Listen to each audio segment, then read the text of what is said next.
Broads Media.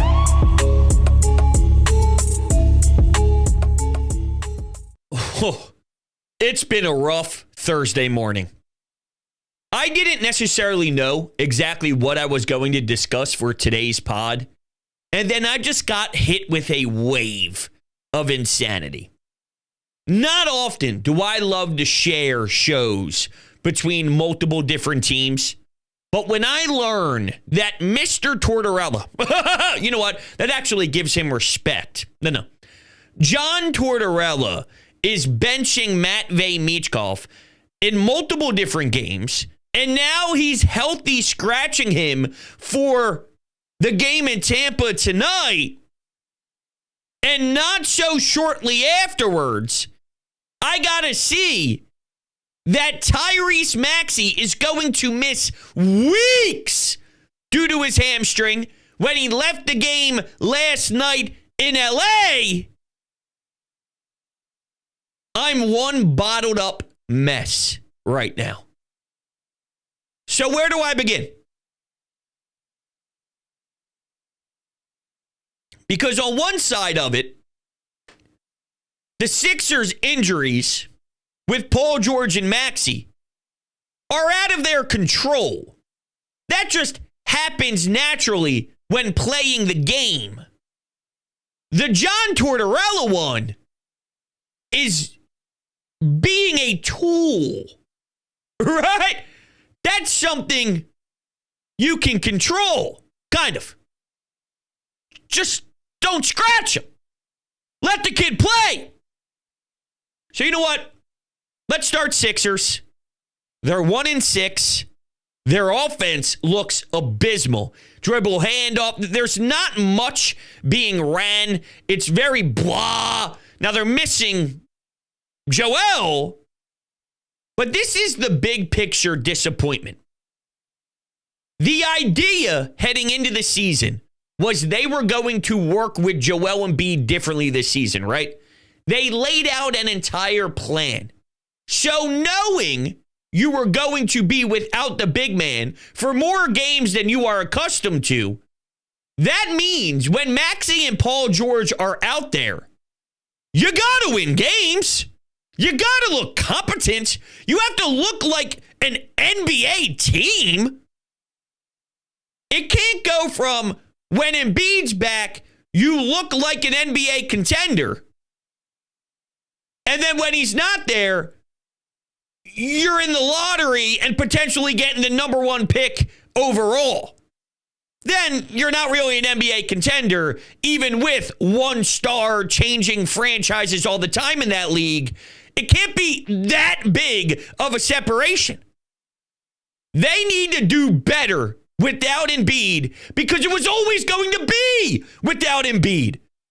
For you to have a respectful opportunity in the playoffs, you got to give me some life without him. Now you're missing Maxey. Add that into the mix. I find it hilarious that Embiid's good to go against the Clippers about 3 hours later. He's suspended 3 games. It's all just crap.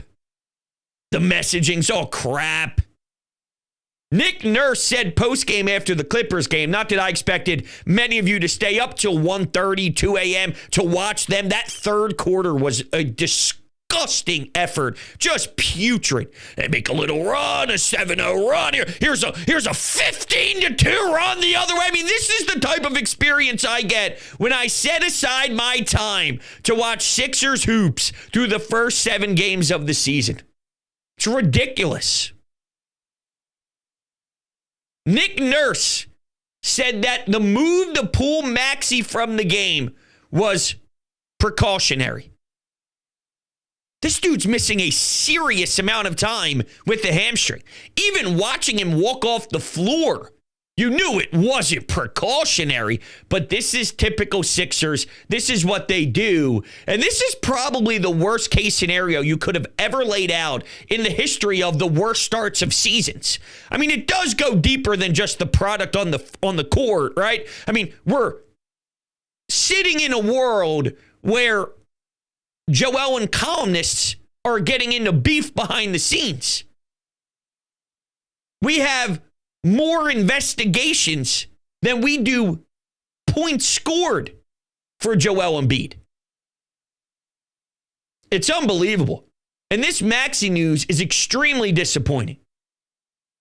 I would like to think Embiid returning against the Knicks when they do that in-season tournament stuff, whatever, when they get back around to next week. I like to think him and Paul George can do something.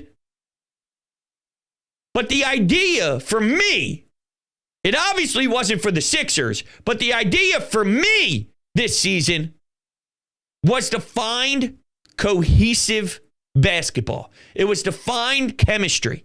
It was to have Maxey, Embiid, and Paul George as the three-headed monster running sets, creating an identity, having time and a whole year to play X amount of games together. So when the playoffs come around, you have some good knowledge of who you are and who you want to be. It doesn't work when you just throw a bunch of pieces around and hope and pray that it can happen organically in a short amount of time. It doesn't work that way. This reminds me of when the Nets, and the difference is I don't even think these three will be as good as those three were, but when the Nets had Harden, Kyrie, and Kevin Durant, they didn't play a ton, but when they were together on the court, they were sensational. I don't think that this group will be the level that they were sensational, but my point is, the reason why I correlated is I just don't think we're going to see these three guys on the floor at the same time, because what are the odds that by the time Maxey returns, there's not something happening to somebody else? What if Maxey eventually returns, but it happens to fall on the second half of a back-to-back that Joel Embiid isn't going to play because that's already written down in stone? And then Paul George misses the next game. Then it's just Maxey and Embiid. I mean, seriously, out of 82 games, we might see them play together 20. What's that do for you? What's that do for you? And I think now it's fair criticism to wonder how Nick Nurse is going to keep this all together. I don't hate Nick Nurse. I'm not calling for firings of the coach. I'm saying there was a plan. In this plan, like let's use last night, for example, because last night it's a little different than looking forward without Maxey. You are supposed to be prepared to play with Maxey and Paul George as a 1-2 punch without Embiid. You have to be, right? Like, if you're not prepared for that, then you're not prepared for the season. I'm seeing garbage offensively. Garbage offensively. I'm seeing sloppy-ass turnovers where they have no clue where to throw the ball. It's hitting people in body parts and then going out of bounds. Now the Clippers get another possession for free. I'm seeing Maxey standing there doing nothing, not even being a part of the action. I'm watching Paul George play 17 minutes when he actually shoots the damn ball efficiently, and you need him to win the game. He's barely even out there. He had a way better night shooting against the Clippers than he did the Phoenix Suns. And by the way, you should have won that game against the Suns. Yes. Yes. Yes, you should have. Look at what happened down the stretch. Breaking news. The Sixers can't get it done in crunch time. But you have to win that game. Yeah, the Suns are good. I've seen the Sixers, fully healthy in years past, lose to a shit team all the time. It happens. You have to win games shorthanded if you are going into the season with this overall plan without Joel. That was more of through the first 7 games, which, by the way, they're lucky they weren't 0-7. Remember, they won that one game in overtime, and the Pacers thought they let one slip. Listening to Tyrese Halliburton at the end of the game, and always like, yeah, do we, that's on us. That's what we need. That's one that we let go. So, that's kind of where we are right now. I've seen criticism of Nick Nurse and his rotations. And while there are limitations with who he has available, it's something along the lines of this. Take it for what it's worth here, okay? Because I know they do lack, I'm not going to say full-on talent, but they do, superstar-wise. But more along the lines of like, what's the idea here? And this is the criticism I've heard. If you have the Frenchman who's playing 5, he's playing the 5, and he's a smaller 5, wouldn't it make sense then to have bigger and lengthier guys playing other positions? And instead, you're watching Nick Nurse go small with Maxey, with Kyle Lowry, and they are also not big for their position. So now we just have a bunch of men out there who are too small to perform at their positions all across the board. You might be able to work around having smaller guards with an Andre Drummond with size to help out if you were to get beat on the defensive side of the floor, things of that nature, right? It's just like basic sort of baseline thinking. Player X and Y, small. Player Z, small. Do we put all the small guys out together? Do we find ways to get some version of an identity out there and keep consistent lineups? Do we keep throwing things around to just mess it all up and hope and pray that something works? How do we do this? There doesn't seem to be structure. There doesn't seem to be concepts. And isn't that a problem considering they entered the year telling us that they have this under control, that they have a vision, that they have this plan? Because I don't see a plan. And even if you do have a plan and something happens, you got to be quicker on your feet. I don't even see them trying interesting things that make logical sense through the adversity of the plan. If Paul George goes out, I'm not going, all right, look, it didn't work, but I understand what they're trying to do. Their hands are tied behind their back. I don't know what else you want. I go, what the hell are you doing? What the fuck is this? And those are two totally different thought processes when I sit down to consume a basketball game. So it's been hard. It's been a tough watch. I don't know how many people are even staying up late at night to try and watch all these games. I've been hitting the doze middle to late third quarter, but I've been grinding through it as much as possible. They got to get wins, though. I mean, at some point, you have to look at the standings. You do. I mean, you just do.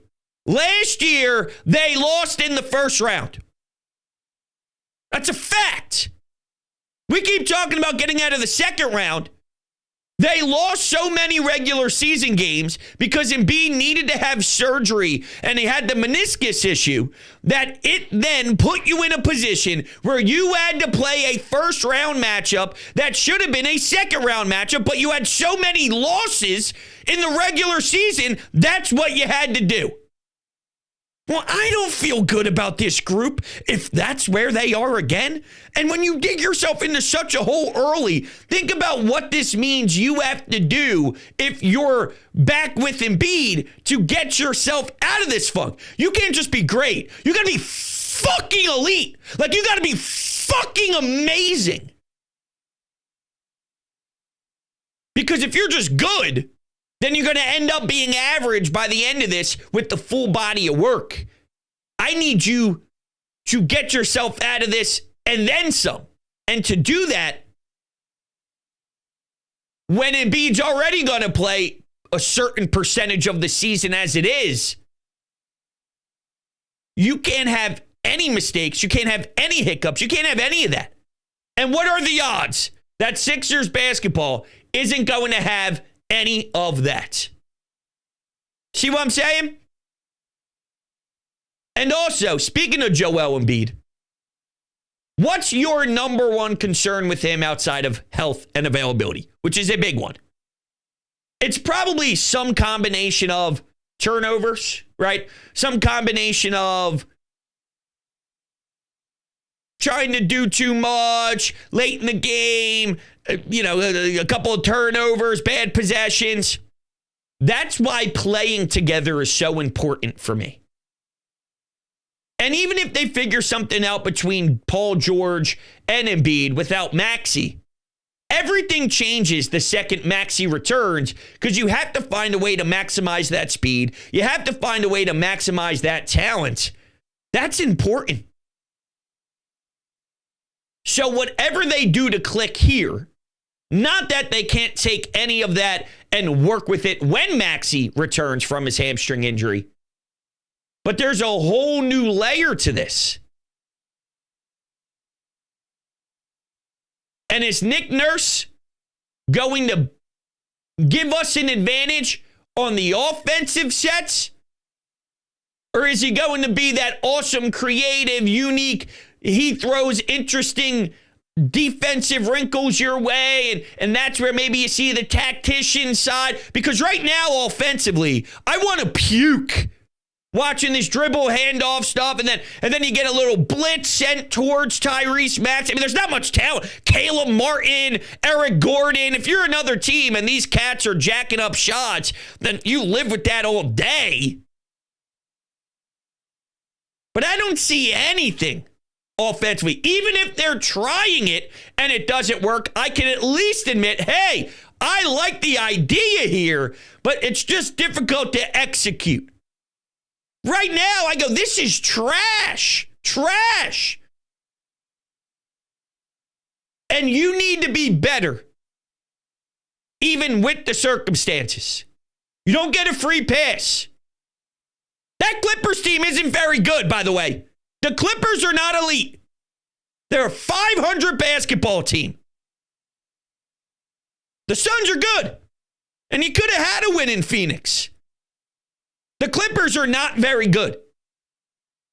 James Harden, right? We know how a lot of people in this town feel about James Harden. Yeah. Okay. That's who took you down. It's unbelievable. All right, listen. We got Matvei Michkov to discuss first.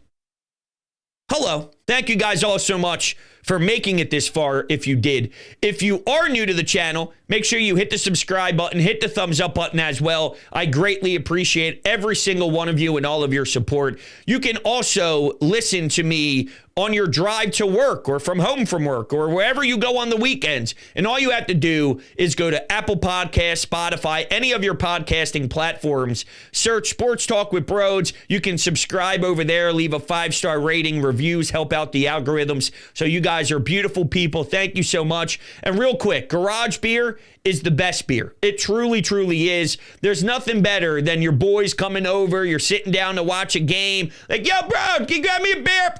You don't worry about it. I throw 5 or 6 or 7 or 8 or 9 or 10 or 11 or 12 all in my hands. And I say, yo, boys, we're going to have one today. And they're like, yeah, baby. What do you got? Oh, Garage Beer. Oh, it's the best beer ever. Hey, I know. DrinkGarageBeer.com. 0% IPA, 100% light beer, 1,000% quality. DrinkGarageBeer.com. Okay, here's the Matvei stuff. I've been holding this coffee the whole time. Okay, now I got my hands free. I can do the Italian thing and talk with my hands. John Tortorella is a joke.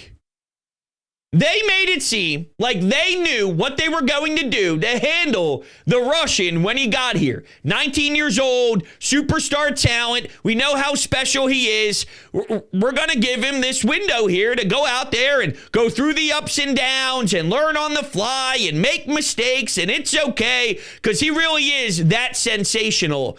And then here we are 14 games into the season. He's benched against St. Louis. He's benched in Carolina against a really gross Carolina team, by the way. You have no goalie. Fedotov and Kolosov aren't performing well enough, so you need as much offensive production as you can possibly have. And John Tortorella sits his ass upstairs against Tampa Bay later on tonight and watching as a healthy scratch. And he thinks that this is going to benefit him. He thinks it's a good idea to watch with a different perspective. And look, I don't think it is stupid to watch a hockey game that you're not playing in. That's not dumb in totality, but don't tell me that watching a game is better than playing in the game for experience.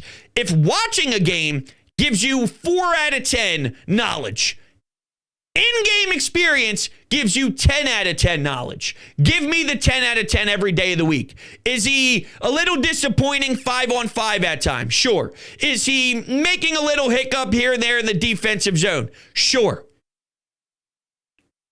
Go through that. Go through that. That's the purpose. You guys suck. You're 4-8-1. You blow. Your power play stinks without him. Listen, it's not that hard. You let him go through the ups and downs. This is what John Tortorella does, and this is why John Tortorella gets a lot of hate. He scratches the captain. He makes him a 4th-line wing. It's stupid. This is stupid. This is all supposed to be about the growth of Matvei Michkov. And now he's playing his stupid little games. And by the way, a big angle of this too is it's not like they can communicate like you and I, right? Where you sit down in the office and they go like, hey man, I love you. Don't worry about it. This isn't anything super serious. We just want to give you a day off, blah, blah, blah, blah, blah. And not that I would agree with that anyway. But they can't have that type of communication where you can really get a grasp on how the coach is feeling. It's probably just as simple as Torts is a douche. I know a lot of people in this league don't like Torts. And now I'm sitting. The idea of this season was to let the kids play. Instead, you sign Hathaway. You signed Delorier. I know this regime wasn't a part of all this, but I'm just saying, who else was the other one? Paling, overvaluing those two. Hathaway, Paling. Yeah, good job, Flyers. Great job with that. I mean, what a joke. You let the Michkovs of the world play. Instead, you sign these scrubs for more time. That's embarrassing. It was never going to be a perfect product. You're going to get beat 5-on-5. You're going to make mistakes. Good. That's how you learn. You learn on the ice.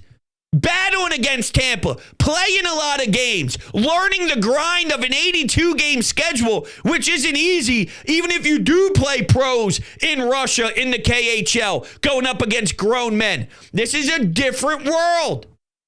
How do you understand what this world is like? You get out there and you play. I love this. Torts got asked this morning about the decision. Said it's all part of the plan. It's part of the process. Oh, yeah. And he talks about this kid who's getting in instead of him, Richie. He goes, Richie, I talked to him. I said, you're an offensive guy. Just go be you. Don't worry about making mistakes. Don't worry about this. Don't worry about that. Take some risks. Go out there and play. Hold on a second. Richie gets all this time in the world to go out there and just go be him without a worry in the world in the D zone, without any issues with mistakes. But God forbid the superstar who is about to change the meaning of Flyers hockey, God forbid he does something wrong or he does something to piss you off, then you're sending his ass up to the top of the bleachers? It's pathetic. Torts is trying to be Tommy Toughnuts when it's unnecessary to be Tommy Toughnuts. And here's a problem. We got a little cult of John Tortorella lovers in this town that anything he does is right because he's Torts. Torts is not always right. Okay? Just because he's old school and you don't like new school doesn't mean he's right. Is Connor Bedard getting scratched because he did something a coach didn't like? Is Celebrini or any of these young kids that start playing early in their careers, or do they go out every day, probably make 3, 4, 5 mistakes, and then they just keep growing? That's what you do. That's what you do. Every shift matters. Every play matters. Every single detail matters. So if I get 2 opportunities to be on the power play in this game against Tampa, and you rob Matvei Michkov of being able to operate where he likes to and where he cooks, he's missing valuable time. If there's 5-on-5 shifts that he deserves to be out there, and you either park his ass in the middle of the bench and tell him not to move, or you don't even let him lace him up, those are 5-on-5 shifts that Matvei Michkov can continue to learn what he needs to do and what he can't do, and that is significantly more important than watching from 1,000 feet higher up in the booth. This is Torts trying to, I guess to some level, make a stand. I don't know if he's feeling the heat. Probably not, because he does this anyway. He was doing this last year, so he does this regardless of the record. But they're 4-8-1. Is the record involved at all in this decision? I can't make you better. This team can't score, and you're taking off one of your best scorers, right? We see this with Forster. He takes Forster off, and it's like, well, you can't even score with Forster. And in theory, Forster's a guy to help you light the lamp. Now you're taking him off. And watch, they're going to go out and win against Tampa, and he's going to try and shove it up our ass. But it's about the philosophy. Anybody could beat anybody in the NHL on a random Thursday night, okay?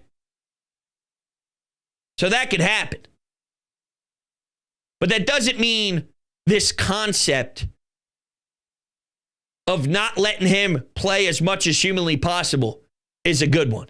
It's a bad one. By the way, Kolosov, I guess he got injured during pregame skate. I haven't seen an update on him. The last I saw was he went out of practice, and now it's sort of up in the air. If it's Fedotov, God bless. We're probably going to get smoked 9-0 by Tampa Bay. Probably something like that. It's just so irritating. There's not much to care for with this team, right? Morgan Frost stinks. I had a lot of hope for Joel Farabee. Looks like he stinks. Cam York is injured. There's not a lot there. Michkov's one of them. Michkov is what's important. That's the only reason why it's worth my time. And now he's stealing that away from me. Now, what's after this game Thursday? They play at home Saturday against the Buffalo Sabres. No, wrong week. Sorry. They play the Panthers. We'll see if he's in the lineup Saturday night against the Panthers. What a joke. What a joke. That's what I got for you today. I had to combine them. I always feel a little weird doing it. It's not my favorite, but today felt like a day where it was necessary. Appreciate all you guys hanging out with me. Love you to death. Brutal morning here in the Philadelphia sports world. Talk to you all on the next one.